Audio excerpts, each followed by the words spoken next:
Good morning, Rabotai. Welcome to Breakfast in the Class. Breakfast in the Class today is dedicated in loving memory Lilu Nishmat Ivan Chava Bat Zakai, Aliyah Shalom, sponsored by Elliot H. Towel. Breakfast in the Class is also dedicated by Chaya Dina Lima in honor of Urit Sarah on her birthday. Thank you for being the best wife, mother, and mother-in-law. We wish you many more happy, healthy years. Ad 120.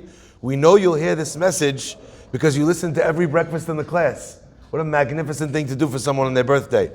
As well, Breakfast in the Class is dedicated in loving memory of Mrs. Lily Safra, the Asholni Nushmat, Leah Bat Chana, whose philanthropy has reached so many throughout the entire world.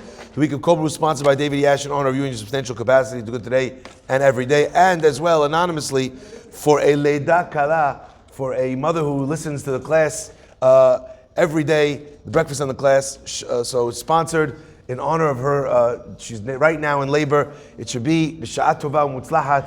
Should name the baby Breakfast or the class, whichever one, inshallah. And you should see tremendous nachat from the baby, whatever it is, boy or girl, so long as it's healthy. Be'ezat Hashem, you should be zochet to bait ne'eman b'Yisrael. Okay, my friends, let's get started. If you're listening to this not live, please do not say Amen. Baruch atah Adonai l'nei melech haolam she'akol nהיה baro. Okay, so we find something over here which is very difficult to understand. I was reading something from a sefer called Bilvavi Mishkan Evneh, and he writes something which I thought was super, super interesting. You know, the relationship between brothers in the Torah from the beginning of time seems to be very complicated and convoluted. From the beginning, Cain and Hevel, you know, Yishmael and Yitzchak, Esav Yaakov. It's wild. They can't figure stuff out. Everyone wants to kill everybody else, right? Finally, we get after Esav and Yaakov, we get to the brothers, the Shivatim and Yosef, and it seems like more of the same. They also want to kill him. They decide not to kill him. Lastminute.com. They're going to throw him in a pit, and then they're going to sell him as a slave. It's horrible. The problem is that while it's easy to differentiate between the brothers thus far and their protagonists, the murderous brother and the victim in the story, very easy to differentiate between the two, Cain and Hevel. What is Hevel doing? Nothing. Okay? What's Yitzchak doing? Nothing. Right? What's it called? What's Yaakov doing to Esav? Really? Nothing. He bought the Bechorah and then he took the Berachot that he bought. Nothing, essentially. Now we come here and we're stuck because the brothers, the antagonists here actually, are tzaddikim. So we really are stuck because any interpretation that we give that paints the Shvatim in a terrible light, which seems from the story that they actually should be painted in, leaves us with this unacceptable conclusion that the brothers were terribly cruel Rishaim. And we know that the Shiftei Ka, that the Shvatim, which are the origin source of Am Yisrael, were not wicked, callous, cruel, insensitive people. So what do we do in a story like this? What do we do when we have a Yosef and we have the Shivatim and we don't know how to understand the Shivatim and Yosef in a way where the story actually resonates with who we know the characters to be? Let me give you an example as to this concept, because I think that it's super important. You know, sometimes a person, imagine Bar Minan, someone tells you, I can't believe it, your father's a terrible person. My father's a terrible person. You know what a great person my father was? Everybody only says the most amazing things about my father. Your father, I punched me in the face, could not have been my father. In a million years, my father could not have punched you in the face. Let's use an example as my father. Imagine someone came to me and said, Rabbi Isaac Farhi walked up to me, punched me in the face. In a million years, I tell you, I don't know what you're on, crack cocaine, I don't know if you smoke, what you're smoking, methamphetamines, I'm not sure how much you drank. There's no possible way that Chacham Yitzchak Farhi Morei Avi punch you in the face. He can't hurt a fly. He doesn't argue with people. He's always Ohev Shalom, V'rodef Shalom. Impossible that story happened. Correct? Could you see that? If you know the character, you know that the narrative that someone's selling you is not true. When we're talking about tzaddikim, like the Shivatim, they were tzaddikim of the highest order. Yosef was a tzaddik of the highest order. How can we understand, how can we parse this situation in a way where we actually understand it through the eyes of our chachamim and still understand how we resulted and we got to where we got to? My friends, I want to share with you something very, very powerful. Chachamim tell us that the light of Torah is refracted through 70 different facets. Shiv'im panim la Torah. What does that mean, Shiv'im panim la Torah? There are 70 faces, 70 facets to all of Torah. Every bit of Torah, the light of every bit of Torah, can be seen and understood in 70 different facets. And what that means is that if a person is looking at this piece of Torah, and you have one Chacham is telling you like this, and one Chacham is telling you like that, so who's right? The Gemara actually expresses in what seems to be a confusing expression, Elu va'elu divrei Elokim hayim. Both this and this are the words of the living God. In fact, the Gemara relates that in Shamayim, you could hear HaKadosh Baruch Hu saying over, teaching, learning, if you will, Torah with those that are around him, because as we know, it's a crazy thing to think, but HaKadosh Baruch Hu learns and teaches Torah. How do I know that? Did I make that up? We say it every morning. HaMelamed Torah La'amo Yisrael. I don't know, when was the last time you learned with God? Right now. Every day. You're learning Torah with me, you're learning Torah with God. Not because I'm God, but because the book, it's Him. When you learn Torah by yourself, says the Mishnah and Avot, you're learning Torah with God. HaMelamed Torah La'amo Yisrael. But what is fascinating is that the Gemara says, Rabbi Eliezer beni kachu omer. My son, Eliezer, this is how he says it. This is how he explains it.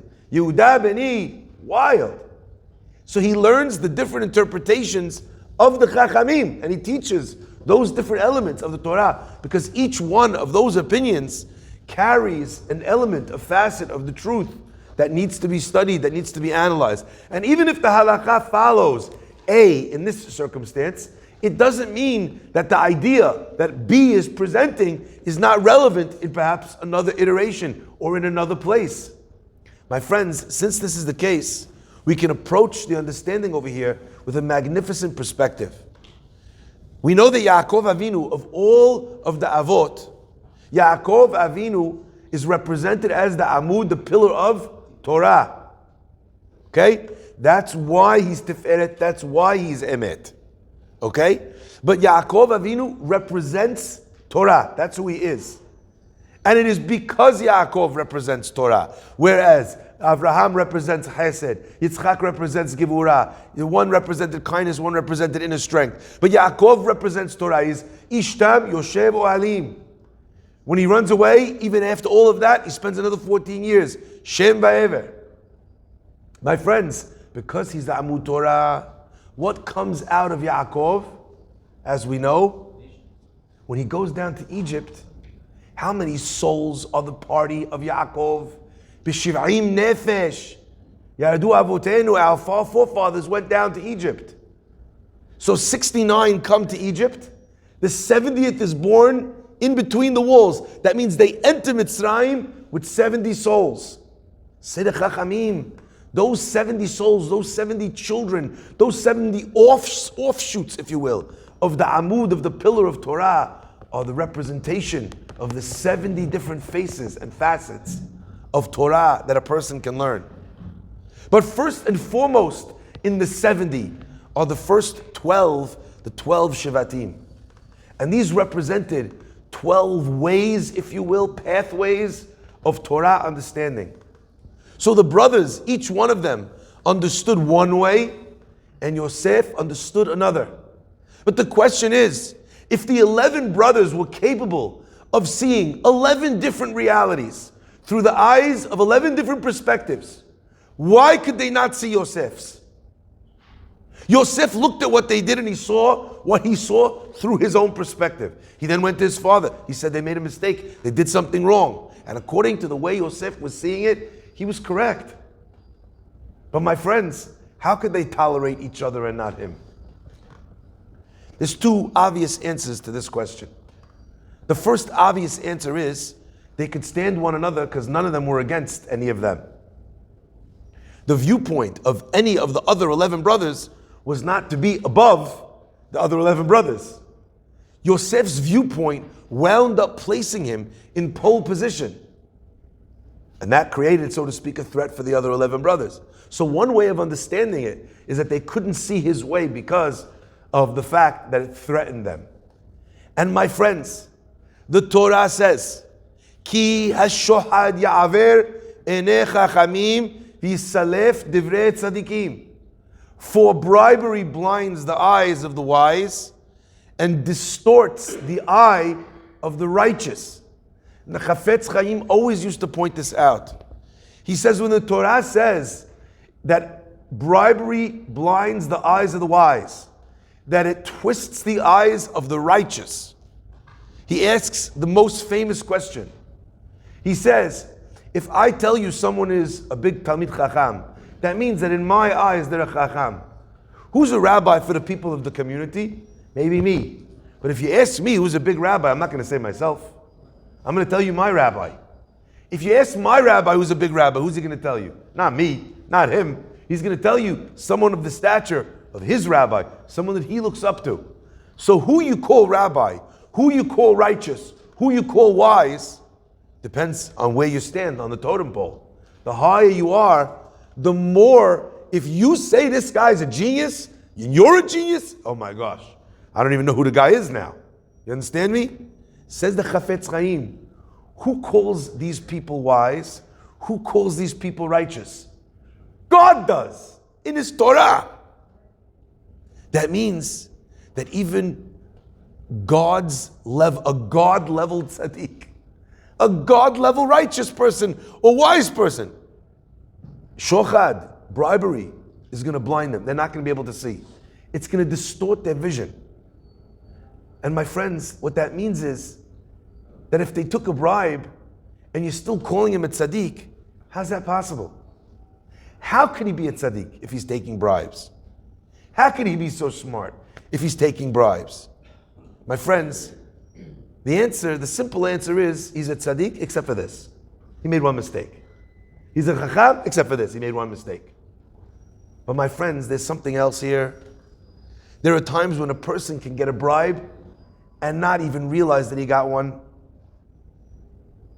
They tell a story about a rabbi who's sitting in a court case, and he's in the middle of going through the court case.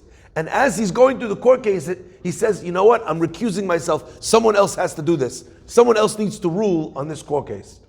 I say, really? What? You're in the middle of the thing. What's going on here? He says something's wrong. Get another judge. Anyway, they get another judge. Listen to this, my friends. The judge goes outside. The rabbi who takes himself out of the case. His coat is hanging in the coat room. He takes his coat to go home. He reaches in the pocket. There's a packet of money from one of the people to bribe him. He takes the money, runs in, tells everyone, gives the guy the money back, tells everyone, this is why I didn't want to rule on the case. They said, but how did you know? He didn't even tell you. Hashochad, that bribery could blind the eyes of the wise or the righteous. You don't even have to know that you got the bribe. But how did he know? He says, all of a sudden, I started seeing the case on one perspective, on one side of the, and I didn't understand. How come all of a sudden, everything that I'm feeling is going one way? But I felt that I was being pulled in one direction. I pulled myself out. My friends, there's an internal bribe and an external bribe. Well, you think you can only bribe someone with money? How about the guy that tells you every day, Mafi, Mitlak Rabbi, you're the best rabbi ever, we love your speeches, you're so nice, you work so hard, you're Adami, you're tall, you're skinny, you're blonde. The guy tells you every day, he pays you compliments. Other guy complains non-stop. Rabbi, it's already, you're speaking already 15 minutes. Dachilak. People have other things to do with their life. What you think what you have to say is more important than whatever else they have going on? Maybe you should have an ego check, Rabbi. Rabbi, the minyan, terrible. I hate that. It's too long, it's too short, it's too this, it's too that. Horrible. Rabbi, dachilak, people collecting tzedakah. We have to stop having people. I feel like you're not doing your job, Rabbi. Rabbi, this guy complains all the time. Imagine these two guys now come to me for adjudication. I don't need $1, by the way, to know who I want to rule like. That's internal shochad. Now, do I think I'm an impartial observer? I might. Did I do anything wrong? Am I not a tzaddik? I didn't accept a bribe from anyone. All the guy did was compliment me. But internally, I feel more of a debt. I feel more of a connection with one person. So perhaps one answer to this is that the brothers had an internal shochad. That having this guy out of the way meant that the guy who was in pole position is maybe not in position anymore. But my friends, I want to add one last piece. You know, the Mishnah in Avot tells us that one of the most important things that a person can have in this life is a ayin tov, is a good eye. A good eye doesn't just mean not a glass one. A good eye doesn't mean that he got LASIK. A good eye means that whatever the person sees with that eye, he sees good. What is an ayin hara? A bad eye. Whatever the guy sees, he sees it in a bad way. This guy has money, doesn't deserve it. This one has a beautiful wife, he doesn't appreciate her. This one has this one has that. Everything he sees in a negative light. My friends, the brothers thought that Yosef was looking at them with an ayin ra. And therefore, even though he's a tzaddik, even though he's a righteous person, perhaps his righteousness is not going to help him. And hear this clearly. A person who has inadvertent shochad, there's a child that they like more than the other kids. You know why? This kid works with me in the business. The other kids, they don't work with me in the business. I feel like kindred spirit with this one. Shochad. Now, here's the funny thing. Does the father think he's being an impartial observer when he makes decisions? Absolutely he does. He's not even aware. He's not a rasha for ruling like one. He doesn't accept shochad. But the point is, my friends, he's not seeing reality. If your eye filtered something this way or this way before it got to you, your intellect never had a chance. Because you only can rule, as we said last week, on what you can see. The brothers saw that Yosef had a critical viewpoint of them. So the brothers said to themselves, this guy, he could be the biggest tzaddik in the world. And maybe he is. But you know what? Whatever we do, what's he going to say? How often do I find people in machloket? Oh my gosh. People are upset at other people. Legit. The person could be the best person in the world. They find a way to turn it sour. The guy gives tzedakah. Look at this guy. 2 minutes he can't be without attention. Guy helps an old lady across the street. Oh, okay.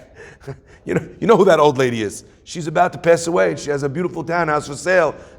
This guy is crossing her. Watch him push her in front of the bus. They find a way to turn, to twist. She's doing it for this. He's doing it for that. Everything. Why? Aina. Now, by the way, is that a problem here? No. Here never has a chance. If here is already making up what the brain is supposed to process.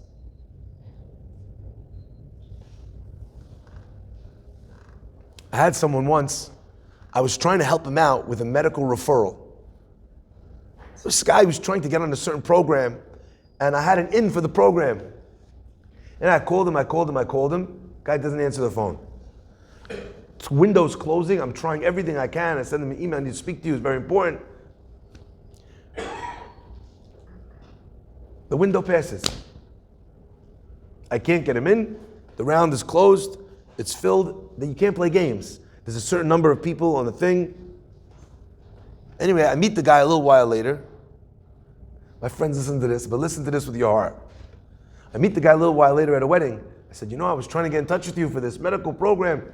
He goes, oh my gosh, that's why you called me. I said, yeah, and emailed and texted. He said, I thought you were calling me for tzedakah.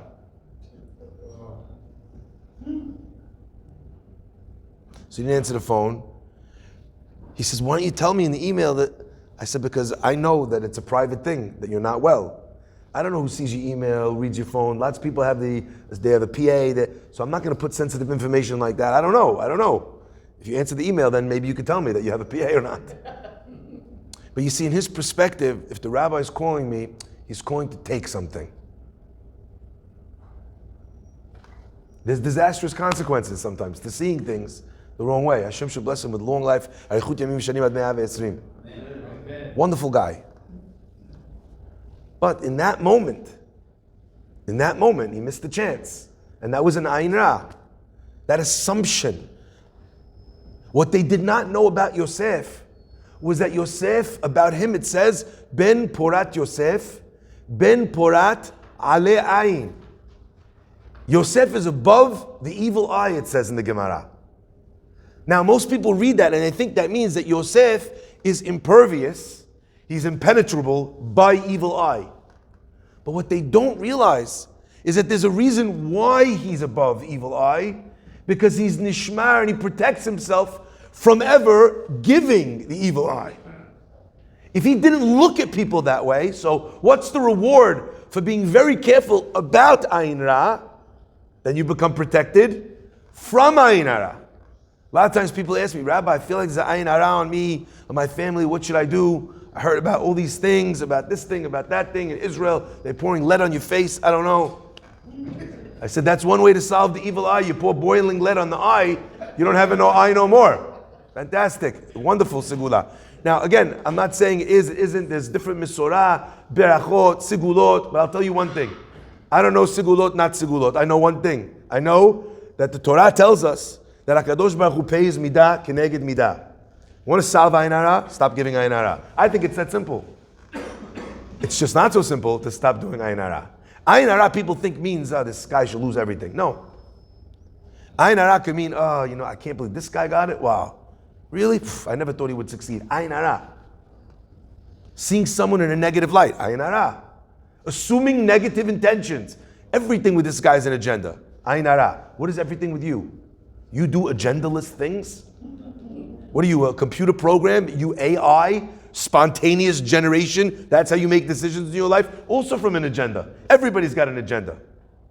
The way we forgive ourselves for having an agenda in life, we should forgive others. This guy, everything he's doing is to make $1. Yes, that's business. In his tzedakah, he's very generous. In his business, he tries to make money. I can't see how that's a bad thing, unless you're a Democrat, a socialist. In which case, it's a terrible thing if you make money. And therefore, we should take it away from you as soon as you make it. On behalf of other people that don't work for it. Come on! Ain Ra. Let people have. Let them grow. Let them have. Give them a beracha. Yosef amunai alechem kachem 1,000 pa'amim. 1,000 times more you should have. 1,000 times more health. 1,000 times more children. 1,000 times more Torah. 1,000 times, everything, 1,000,000 times more. Everything you should have. The brothers didn't understand that Yosef was Ale Ain. And here's the irony. Oy! Do you see the irony? The brothers are looking at Yosef as tzaddikim, assuming that he's also a tzaddik, but he doesn't have the information properly because he saw it in a negative light. So therefore he's assuming that they made mistakes. But Yosef in actual fact is, therefore Yosef, he doesn't have the evil eye. The irony is, the people that think that other people are evil and petty and agenda driven, who is the one in that equation which is looking with Ain Ra? It was the brothers. And they were unable to see. They weren't able to see his true intentions.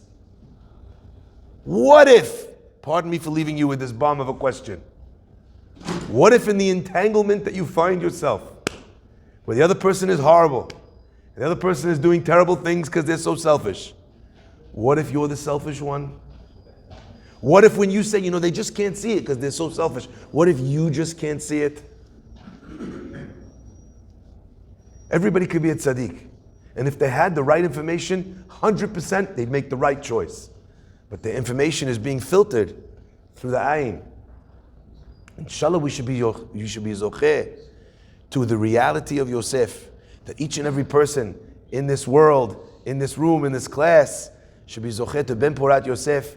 They should not have Ain Hara. They should live long and happy, healthy lives. They should have all the brachot fall on them. And as we know, today, I think, is Milton's 91st birthday. Azaku Baruch. We should be zocheh to many, many, many more happy and healthy years with your trademark sense of humor, with you bringing all the time a bagel or something for me to eat from other shuls. It's fantastic. Always thinking about another person. I've never seen Milton where he didn't have lollipops flying out from different places where he's giving out other people. What a giving soul, what a special person. I've heard from so many people that they remember back in the day when he would come and bring all the young people to synagogue. Hashem should bless you with every bracha, ktuvah b'Torah. Baruch Adonai le'olam. Amen ve'amen.